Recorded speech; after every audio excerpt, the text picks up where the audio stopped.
Ravi Colours இன்றைய trending பெண்களுக்கான exclusive கலெக்ஷனுடன் kurtis, palazzo pant, Patiala pant, துப்பட்டாக்கள், ஷேப்வேர்கள், நைட்டிகள், பிராண்டட் உள்ளாடைகளும் கிடைக்கும். ரவி கலர்ஸ், நேரு வீதி, ராஜா தியேட்டர் சிக்னல் அருகில், புதுச்சேரி. வணக்கம். முக்கிய செய்திகள். புதுச்சேரி ஜெயராம் நகர் பகுதியில் மேல்நிலை நீர்த்தேக்க தொட்டி மற்றும் சிறிய வாய்க்கால் மேம்படுத்தும் பணி அடிக்கல் நாட்டி துவக்கி வைத்தார் முதலமைச்சர் ரங்கசாமி. பொது இடத்தில் புகைப்பிடித்தால் கடும் நடவடிக்கை, புதுவை மாவட்ட ஆட்சியர் எச்சரிக்கை. பெண்களின் ஒட்டுமொத்த ஓட்டையும் பெற்று தமிழகம் புதுவையில் திராவிட முன்னேற்றக் கழகம் மீண்டும் ஆட்சி அமைக்கும். திராவிட முன்னேற்றக் கழக அமைப்பு செயலாளர் RS பாரதி உறுதி. ஆசிரியர் கைது செய்யப்பட்டதை கண்டித்து காலாப்பட்டு காவல் நிலையத்தை மீனவர்கள் முற்றுகை. காவல்துறையினருடன் வாக்குவாதத்தில் ஈடுபட்டதால் பரபரப்பு.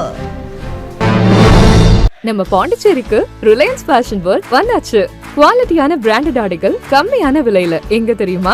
அண்ணா சாலை ரத்னா தியேட்டர் பக்கத்துல இருக்க நம்ம ரிலையன்ஸ் ஃபேஷன் வேர்ல்ட் தான். இங்க கலெக்ஷன்ஸ் எல்லாமே ட்ரெண்டுக்கு ஏத்த மாதிரி இருக்கு. விழாக்கால சிறப்பு சலுகையாக நீங்கள் வாங்கும் அனைத்து ஆடைகளுக்கும் சிறப்பு ஆஃபர்களுடன் நிச்சய பரிசுகளும் உண்டு. கம்மியான பிரைஸ்ல பிராண்டட் ஆடைகள் வாங்க அண்ணா சாலை ரிலையன்ஸ் ஃபேஷன் வேர்ல்ட் வாங்க. ரிலையன்ஸ் ஃபேஷன் வேர்ல்ட் நம்பர் 460, அண்ணா சாலை ரத்னா தியேட்டர் அருகில், புதுச்சேரி. இனி விரிவான செய்திகள்.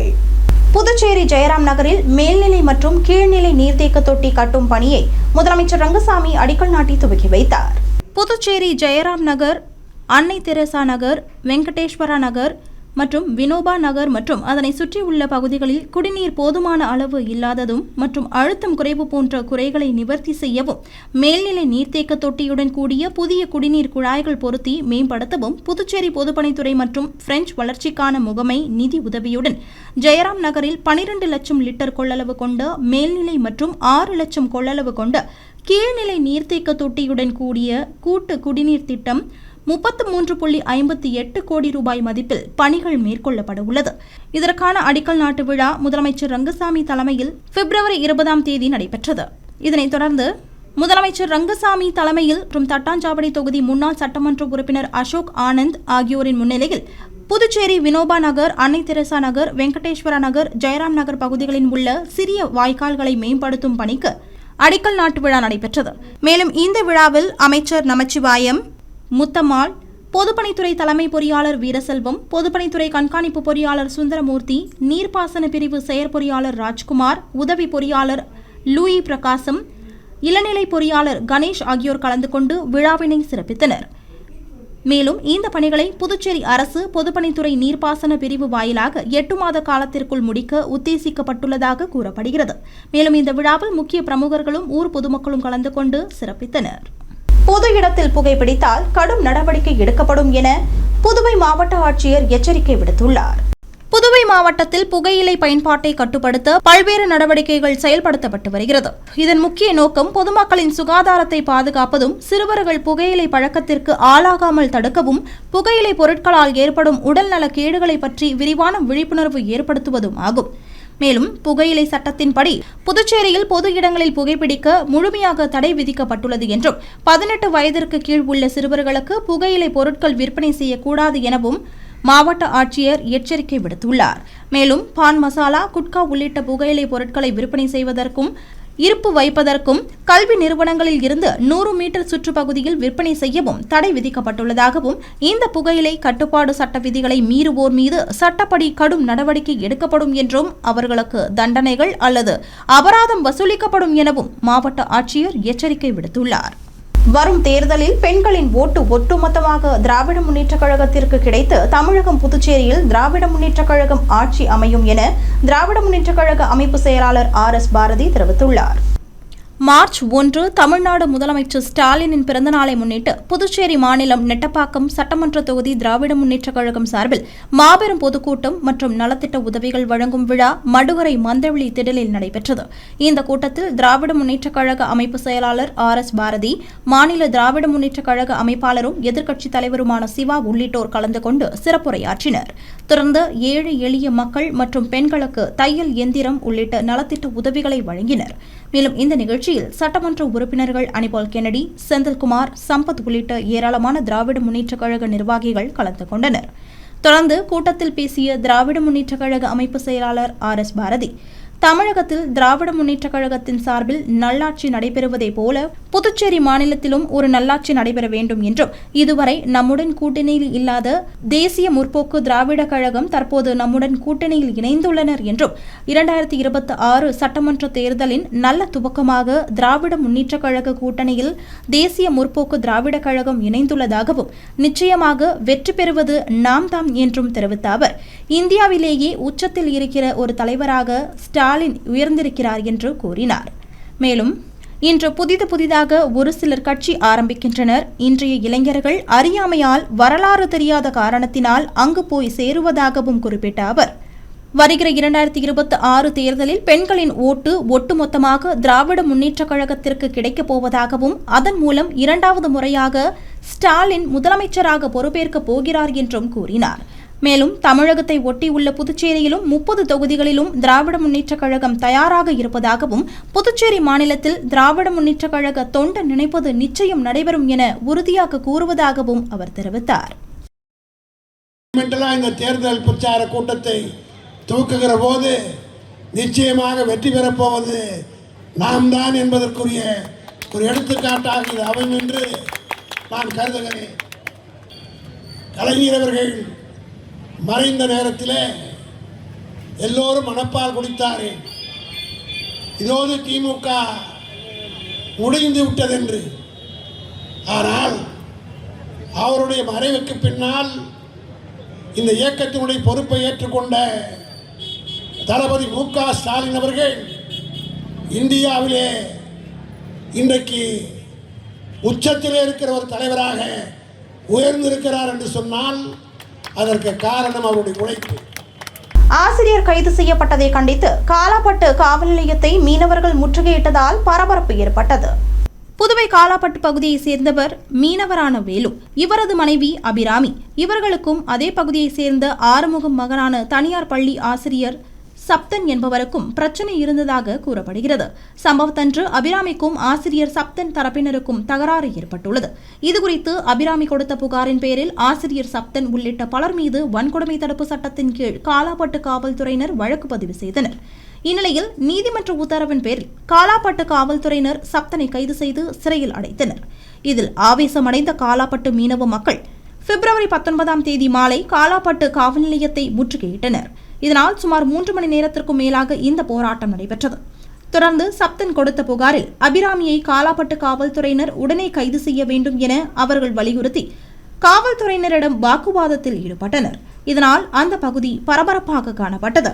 இதுகுறித்து தகவல் அறிந்த தாசில்தார் மணிகண்டன் காலாப்பட்டு காவல் நிலையத்திற்கு வந்து போராட்டத்தில் ஈடுபட்டவர்களிடம் பேச்சுவார்த்தை நடத்தினார். ஆனால் அதில் உடன்பாடு ஏற்படவில்லை.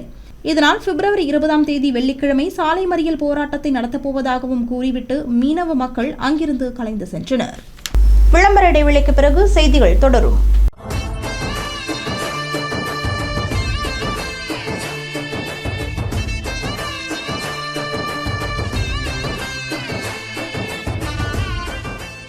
மஞ்சள் நீர், நிச்சயதார்த்தம், சீமந்தம், பிறந்த நாள், காதணி விழா போன்ற உங்கள் வீட்டு சுப நிகழ்ச்சிகளை நெருங்கிய உறவினர்களுடன் குறைந்த வாடகையில் சிறப்பாக நடத்திக் கொள்ள வாடகை வெறும் ரூபாய் 59,000 மட்டுமே. இடம் வேல் சொக்கநாதன் திருமண நிலையம், வள்ளலார் சாலை, காமராஜ் நகர், புதுச்சேரி. தொடர்புக்கு 9940666269 மற்றும் 9843048585.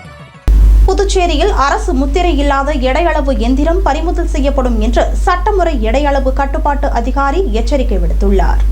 புதுச்சேரியின் பல பகுதிகளில் உள்ள அங்காடி கடைகளில் பயன்படுத்தப்படும் எடையளவு எந்திரங்கள், தராசுகள் மற்றும் எடை கற்கள் ஆகியவை சரியாக உள்ளதா என்றும், உரிய காலத்தில் எடைகள் மற்றும் அளவைகள் மீது அரசு முத்திரை புதுப்பிக்கப்பட்டதா என்று அவ்வப்போது ஆய்வு நடத்தப்பட்டு வருகிறது. மேலும் தட்டாஞ்சாவடியில் செயல்படும் சட்டமுறை எடையளவு துறை அலுவலகம் மூலம் எடைக்கற்கள் மற்றும் அளவைகள் ஆகியவற்றை சரிபார்த்து சான்றிதழும் அளிக்கப்படுகிறது. எனவே வணிகர்கள் அனைவரும் தங்களுடைய பயன்பாட்டில் இருக்கும் எடையளவு எந்திரங்கள், தராசுகள் மற்றும் எடைக்கற்களை உரிய தொகை செலுத்தி அரசு முத்திரை பதிக்க வேண்டும் என்றும், அதற்கான சான்றிதழ் பெற்று கடைகளில் வாடிக்கையாளர்களின் பார்வையில் படும்படி வைக்க வேண்டும் என்று சட்டமுறை எடையளவு கட்டுப்பாட்டு அதிகாரி மேத்யூ பிரான்சிஸ் தெரிவித்துள்ளார். மேலும் புதிதாக எந்த ஒரு எடையளவு மற்றும் எடையளவு எந்திரம் ஆகியவற்றை வாங்கும் போது அதில் அரசு முத்திரை பதிக்கப்பட்டுள்ளதா என கவனித்து வாங்க வேண்டும் எனவும், மின்னணு தராசு வாங்கும் போது அந்த எந்திரத்தின் தன்மைகளை குறிப்பிடும் அடையாள தகடு மற்றும் அரசு முத்திரை பதிப்பதற்கான சான்றிதழை அவசியம் வியாபாரிகள் பெற்றுக்கொள்ள வேண்டும் என்றும், அவ்வாறு இல்லாத தராசுகள் எடையளவு துறை அதிகாரிகளால் பறிமுதல் செய்யப்படும் என்றும் தெரிவித்துள்ளார். மேலும் வியாபாரிகளின் நலன் கருதி அவர்களது வியாபார மையங்களுக்கே சென்று சட்டமுறை எடை அளவைத்துறை ஆய்வாளர்கள் சிறப்பு முகாம்கள் நடத்தி எடைகள், அளவைகள் மற்றும் எடையளவு எந்திரங்களை முத்திரையிட உள்ளனர் என்றும் அவர் தெரிவித்துள்ளார். எனவே இந்த சிறப்பு முகாமை வியாபாரிகள் பயன்படுத்திக் கொள்ள வேண்டும் எனவும் அவர் தெரிவித்துள்ளார். வருகிற சட்டமன்ற தேர்தலில் காமராஜ் நகர் தொகுதியில் போட்டியிடும் முடிவில் உள்ள லட்சிய ஜனநாயக கட்சி தலைவர் ஜோர்ஜ் சார்லஸ் மார்டின் அப்பகுதியில் கள ஆய்வு மேற்கொண்டு மக்கள் குறைகளை கேட்டறிந்தார். புதுச்சேரி காமராஜர் நகர் தொகுதிக்குட்பட்ட சாமிப்பிள்ளை தோட்டம் பகுதியில் அமைந்துள்ள ஸ்ரீ மகாசக்தி பரிகார வராகி அம்மன் ஆலயத்தில் லட்சிய ஜனநாயக கட்சியின் நிறுவன தலைவர் ஜோர்ஜ் சார்லஸ் மார்டின் சுவாமி தரிசனம் செய்தார். தொடர்ந்து கோவிலுக்கு வந்த பக்தர்களுக்கு பிரசாதம் வழங்கிய அவர் தொகுதி மக்களின் குறைகளை கேட்டறிந்தார். அப்போது அப்பகுதியில் உள்ள வெள்ளவாரி வாய்க்காலை தூர்வாறுதல், சுத்தமான குடிநீர் வழங்குதல் உள்ளிட்ட பல்வேறு அடிப்படை பிரச்சினைகளை தீர்த்து வைக்க வேண்டும் என பொதுமக்கள் அவரிடம் கோரிக்கை வைத்தனர். தொடர்ந்து வருகின்ற சட்டமன்ற தேர்தலில் காமராஜ் நகர் தொகுதியில் போட்டியிட உள்ளதாக தெரிவித்துள்ள ஜோர்ஜ் சார்லஸ் மார்டின் மக்களை நேரடியாக சந்தித்து அவர்களின் பிரச்சினைகளை கேட்டு வருகிறார். இதனைத் தொடர்ந்து அப்பகுதியில் பராமரிப்பின்றி பாழடைந்த நிலையில் கிடக்கும் சிங்கம் பூங்காவையும் அவர் பார்வையிட்டார். மேலும் இந்த நிகழ்வின் போது கட்சியின் பொதுச் செயலாளர் துரைசாமி, இணை பொருளாளர் ஆயூப்கான் உள்ளிட்ட நிர்வாகிகள் உடனிருந்தனர். வங்கக்கடலில் புதிய காற்றழுத்த தாழ்வு பகுதி உருவாக வாய்ப்பு இருப்பதால் புதுவை, காரைக்காலில் மிதமான மழை பெய்யக்கூடும் என வானிலை ஆய்வு மையம் தகவல் தெரிவித்துள்ளது.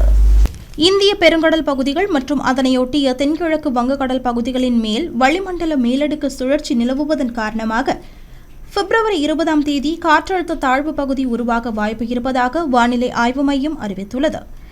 அதன்படி பிப்ரவரி 21ஆம் தேதி மற்றும் 22ஆம் தேதி தமிழ்நாட்டில் சில இடங்களிலும் புதுச்சேரி, காரைக்கால் பகுதிகளிலும் மிதமான மழை பெய்யக்கூடும் எனவும், ஓரிரு இடங்களில் பலத்த காற்று மணிக்கு 40 கிலோமீட்டர் வரையிலான வேகத்திலும் வீசக்கூடும் எனவும் தெரிவிக்கப்பட்டுள்ளது. ஆன்லைன் வர்த்தகத்தில் அதிகம் சம்பாதிக்கலாம் என கூறி தனியார் நிறுவன ஊழியரிடம் 3.5 லட்சம் ரூபாய் மோசடி செய்தது தொடர்பாக சைபர் கிரைம் காவல்துறையினர் விசாரணை நடத்தி வருகின்றனர். நெல்லித்தோப்பு தொகுதியைச் சேர்ந்த தனியார் நிறுவன ஊழியர் ஒருவரின் செல்போன் எண்ணுக்கு ஒரு குறுஞ்செய்தி வந்துள்ளது.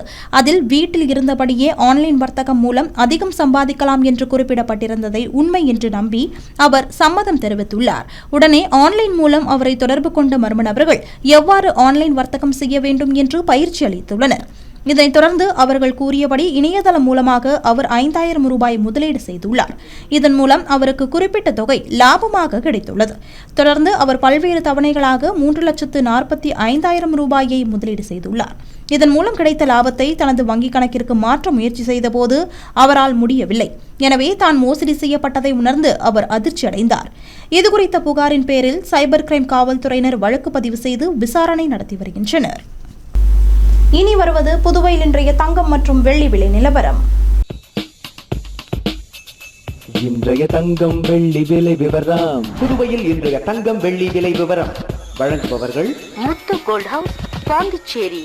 தங்கம் 1 கிராம் 14,315 ரூபாய், வெள்ளி 10 கிராம்.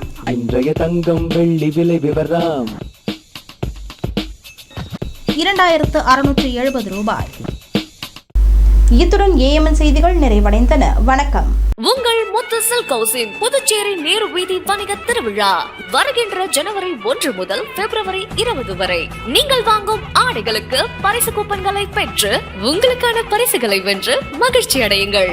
முத்து சில்க் ஹவுஸ் 23ஆம் ஆண்டு இனிய தொடக்கத்துடன் வெள்ளி விழாவை நோக்கி வீரநடை போடும் ஏஎம்என் டிவி 2020 டிஜிட்டல் தளத்தில் அடியெடுத்து வைத்த AMN YouTube news channel Puducherry, France மற்றும் உலகமெங்கிலிருந்தும் 1 லட்சம் சப்ஸ்கிரைபர்களுடன் 3 கோடி பார்வையாளர்களை கடந்து அனைவரின் ஏகோபித்த ஆதரவுடன் உள்ளூர் தொலைக்காட்சிகளிலேயே அதிக சப்ஸ்கிரைபர்களுடன் நம்பர் 1 நியூஸ் சேனலாக உங்கள் முன் AMN TV Pondicherry YouTube channel. எங்களின் இந்த சாதனைக்கு உறுதுணையாயிருக்கும் நேயர்களுக்கும் விளம்பரதாரர்களுக்கும் நெஞ்சார்ந்த நன்றி. ஏஎம்என் யூடியூப் சேனல், இது நம்ம ஊரு சேனல்.